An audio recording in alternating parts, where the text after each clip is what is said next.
Hey guys, just want to welcome you back for another video.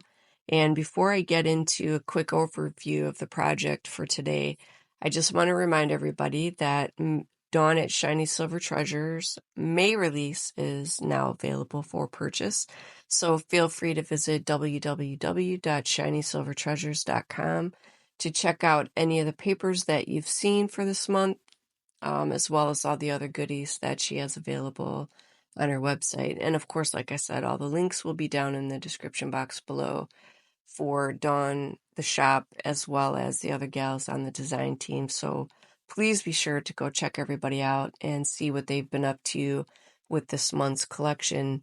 This is available, the papers is available in a digital option as well as the print option, and then you can also purchase additional pre-cut ephemera packs for the collections if you would like. And for today, I had this little wooden gnome figure that I picked up from the Dollar Tree, and I hadn't gotten around to decorating him yet, so I thought it would be fun to take advantage of the papers for this month to turn him into kind of like a little wizard gnome and give him a little sidekick. I had taken 3 of the little dragon embellishments, glued them together to make like a stack to give them some dimension.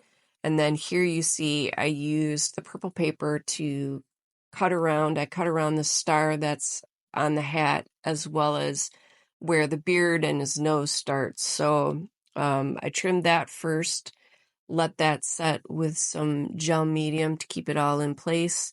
And then here you see I made kind of a flesh tone. I wasn't making it exact, but I used the colors you see here to create the nose. Then I came in on the beard with like an iridescent white. And then just to give it a little bit more color, to give it a little bit more kind of a dimension, kind of a look on the beard, I added just little dabs of the color that I used for the nose just to kind of bring out some more definition in the little beard.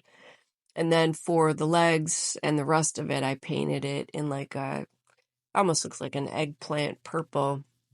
It was pretty much all acrylic paints.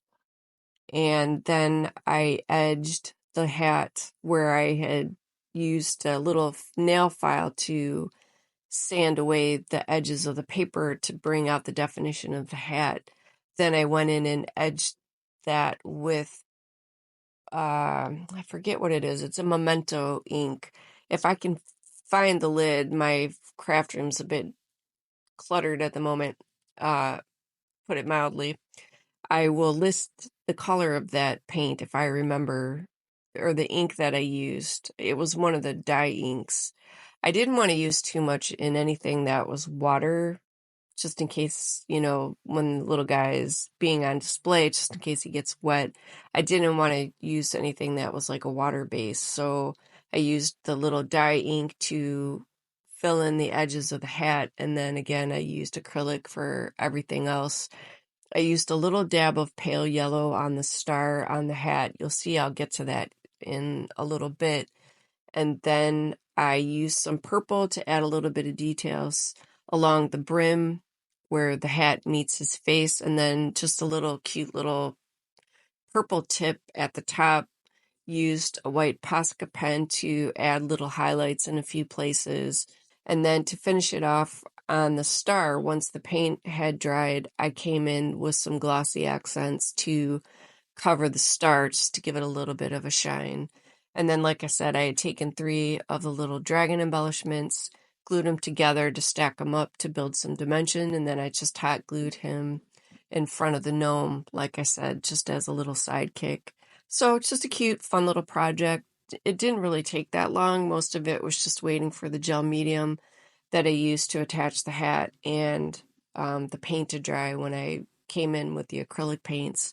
So hopefully you guys had fun, or have fun watching this little video. I'm going to tip the rest of this into some music for the last little bit.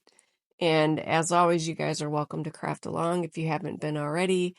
Definitely check out the links. And in the meantime, you guys take care, stay safe, and I will see you in the next video.